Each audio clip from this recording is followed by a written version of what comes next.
Welcome back to the fourth and final part of WCH Crime, the Columbia Eagle Mutiny. Where we left off last week, Al and Clyde had taken over the Eagle and sailed to Cambodia. They were hoping the Cambodian government would give them asylum and hold on to the ship to prevent its cargo, napalm, from entering the Vietnam War. Instead, a coup took place just after they arrived, and the two mutineers were taken prisoner. Eventually, they escaped the deteriorating conditions of their imprisonment, each going their separate ways. It's the case of the successful two-man mutiny aboard the American munitions ship Columbia Eagle. Two crewmen were armed when they took control of the cargo ship. The hijackers, meanwhile, went on. While Clyde went off into the Cambodian countryside to join Khmer communist guerrillas, Al was in a poor state of health and surrendered himself at the US Embassy. He then had to face charges for what he'd done. The shipping company and the captain were demanding the death penalty and that I be tried for treason. The U.S. government could not try me for treason, they claimed, but they could try me for the legal things that I had done that were against the law, which was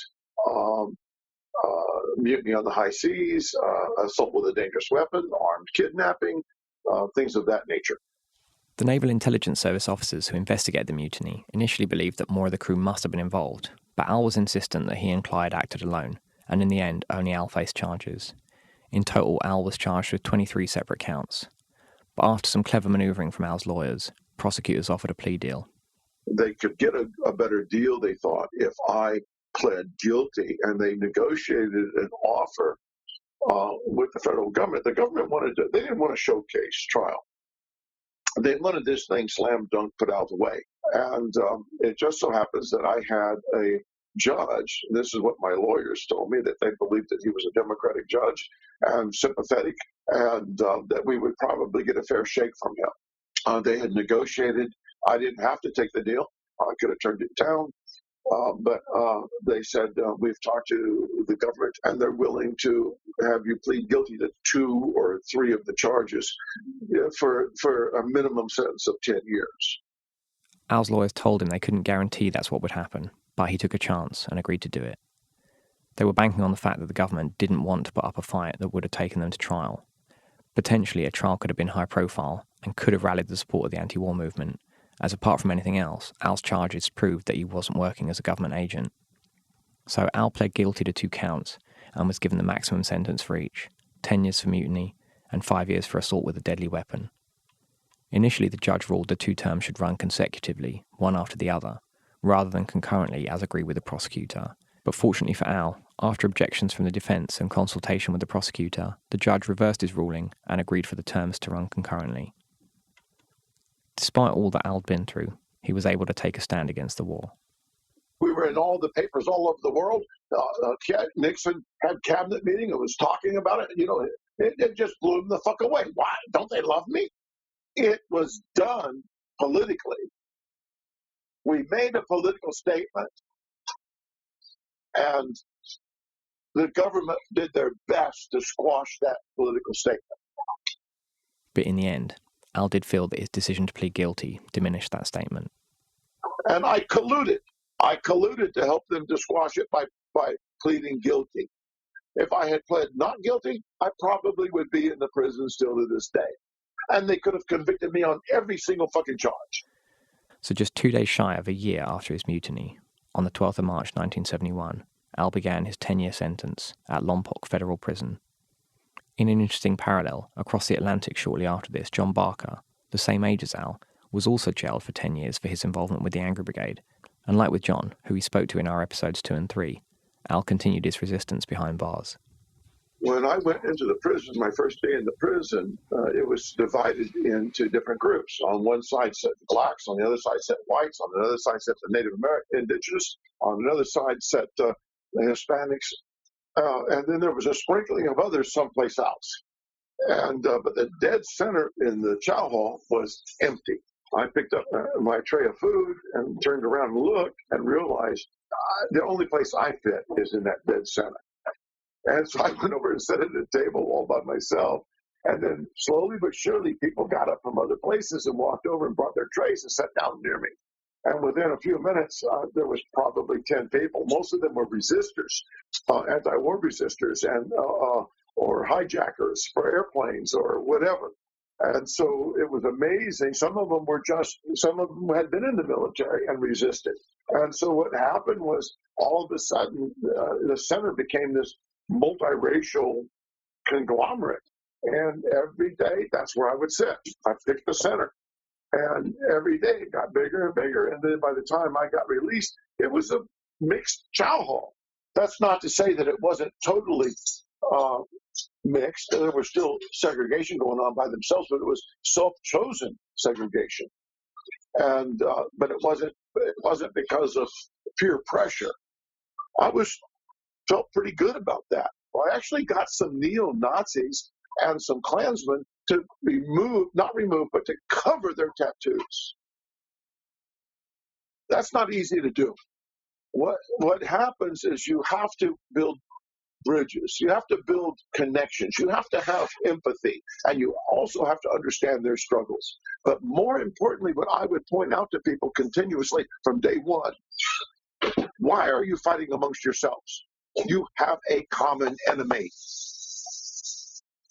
Your enemy is the person that has put you behind these bars. Your enemy is this institution where these guards are pitting us against each other. You have an enemy, and they are in your face every day. As in London and around the world at that point, social movements on the streets and in workplaces spread to the prisons, where hundreds of participants in those movements were also ending up. Over a period of time, we got improvements in the prison. We were able to get a better canteen. We were able to get a better education, better library. Things started to develop and change. Now, that's not to say that we did that ourselves. Those were certain laws were changed, but we were asking and demanding that they institute those things, that they make them occur. During that time, we started seeing more and more people were being arrested for anti-draft or anti-war. We had Weather Underground in there. They gravitated towards me because I was the first person in there that openly declared himself a political prisoner. There were other people that were a little intimidated to use that phrase. Among the people Al met inside were prisoners of the Black Power movement and others who had been targeted by the FBI counterinsurgency program called COINTELPRO. Los Angeles County Jail has a section, or did, called High Power Maximum Security Death Row. That was the name of it, High Power Maximum Security Death Row. One of the people that came in that they brought there was Elmer Pratt. That's his slave name. His slave name is Elmer Pratt. His nom de guerre is Geronimo. He was, I believe, the Minister of Defense for the Black Panther Party. He was also a vet. He and I met in a holding tank before we went up to that facility. He and I hit it off together. Geronimo Pratt was a highly decorated vet who'd served 2 combat tours in Vietnam, being awarded 2 Bronze Stars, a Silver Star, and 2 Purple Hearts. He then joined the Revolutionary Socialist Black Panther Party, recruited by Bunchy Carter and John Huggins. Now, Carter and Huggins were murdered in 1969 by black nationalists being manipulated by COINTELPRO.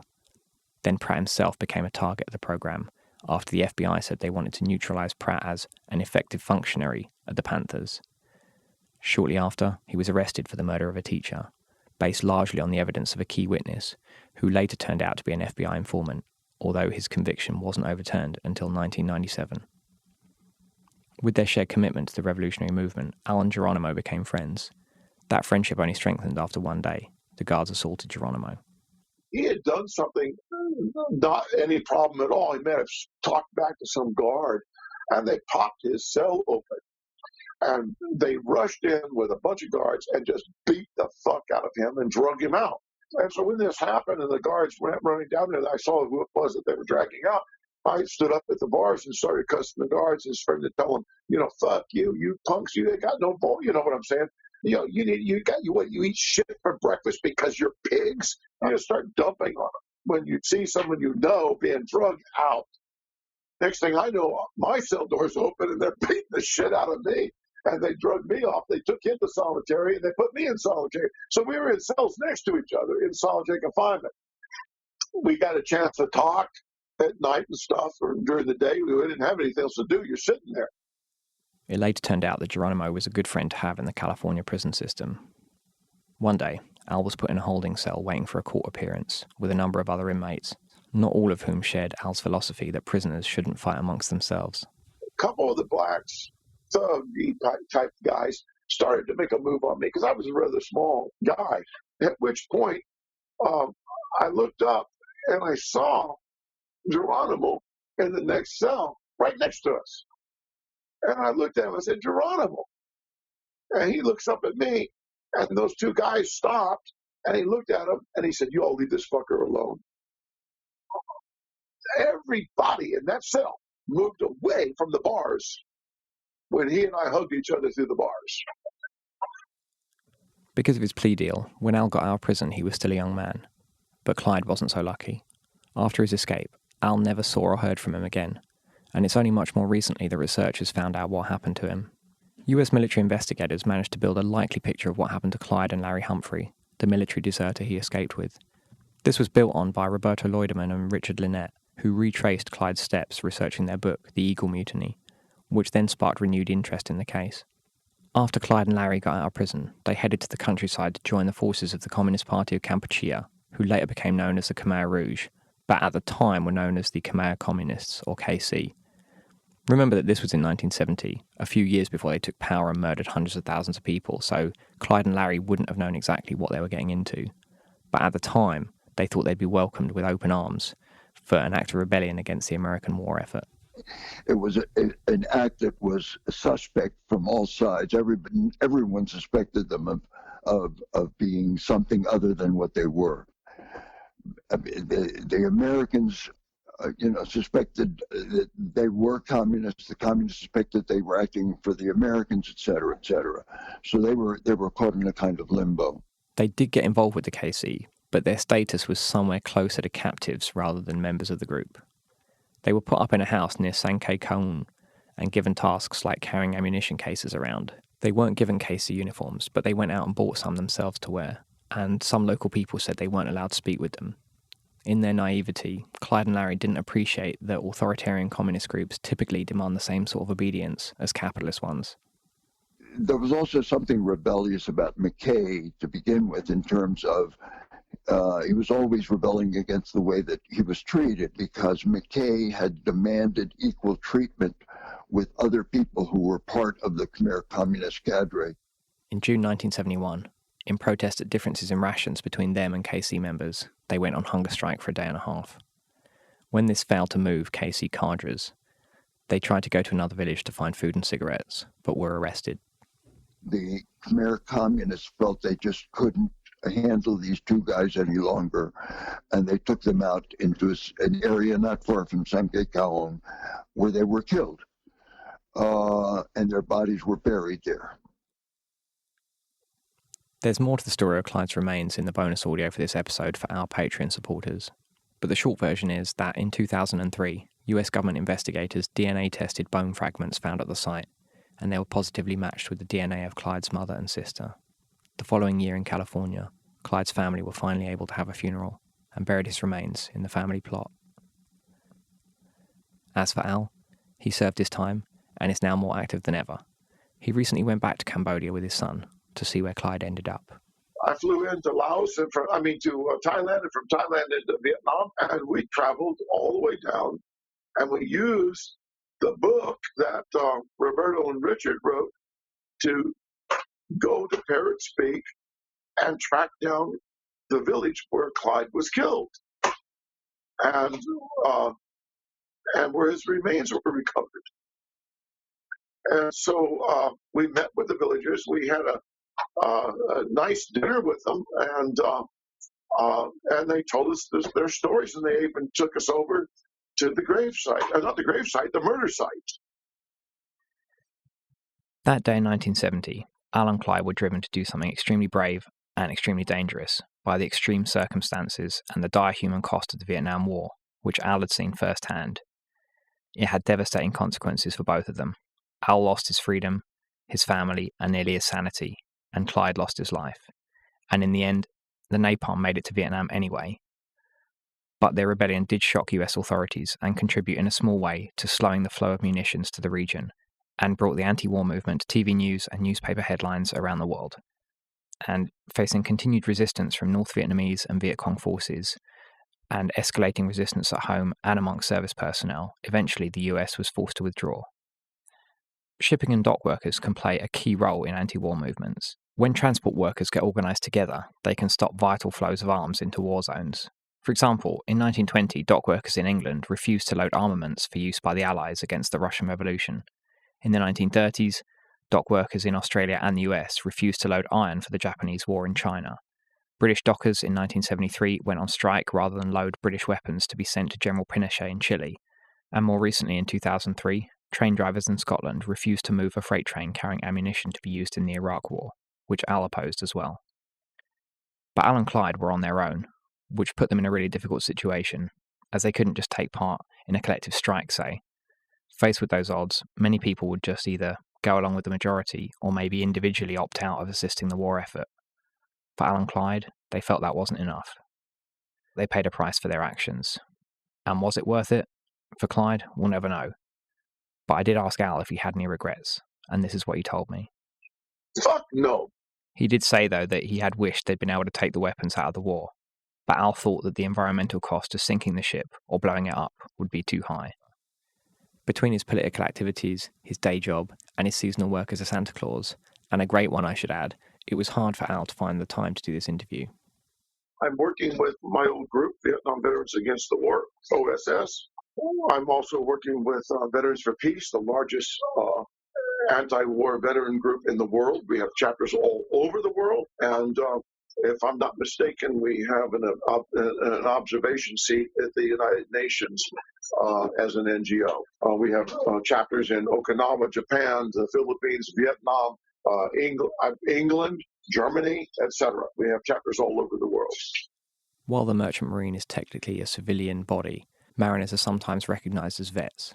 In World War II, the Merchant Marine had a greater casualty rate than the US Armed Forces, and although typically denied recognition as veterans and the benefits that go along with that, merchant mariners from some conflicts have been recognised as vets many years later, basically once enough of them had died for the benefits to not cost much. Merchant mariners from the Vietnam War are not formally recognised as vets, although they are by Vietnam Veterans Against the War. And I also work with Military Families Speak Out. Military Families Speak Out incorporates people and parents and family members that have family members that are in the military or may have been killed or may be still alive, and some that have completed suicide. There are currently 20.6 veterans that commit suicide every single day in this country. Just recently, that's the recognized number by the U.S. government. There's no exaggeration, but we suspect it's higher than that because there's lots of veterans that are not taking advantage of the VA programs, and so they're not even, they wouldn't be counted on those records. Just recently, I returned from the silent march that we just did in Washington, D.C. to all the memorials to lay the wreaths that I sent you a picture of, to speak for the 20.6 veterans that commit suicide every day. I carried our national organization flag through the Vietnam, all the way through the Vietnam Memorial, and risking arrest in doing so. So what am I doing today? Does it sound like I'm sitting on my fucking thumbs? So if ever you're in the US one December and you see a Santa Claus, know that it might just be Al, the only living mutineer on an American ship, and his rebellion against war, capitalism and injustice is ongoing. Well, that's it for our first WCH crime miniseries. We put a lot of hours into it and we hope that it shows. Like we said at the start of the series, we've begun putting a lot more time into this and the Working Class History podcast, taking time off from our day jobs to make them better quality and better researched, and we'll be doing that through 2019. But in the longer term, we'll only be able to continue to invest this amount of time if we increase our number of supporters on Patreon, as we don't have any adverts or corporate donors. So if you value what we do, and you want to support us as well as get early access to episodes and bonus audio, like more information about Clyde's life and disappearance, go to patreon.com/workingclasshistory. If you don't have any spare cash, that's fine. Please just give us a review on iTunes or Apple Podcast, or share our podcast on social media. We've also got links to more information and photos of the mutiny and related individuals in the show notes. Thanks so much to our patrons for making this podcast possible. This episode was written and produced by WCH and Daniel Woldorff. Audio editing by Daniel Woldorff. Music composed by Austin Coulson. We'll be back soon with regular episodes of Working Class History, and WCH Crime will return later in 2019. Catch you next time.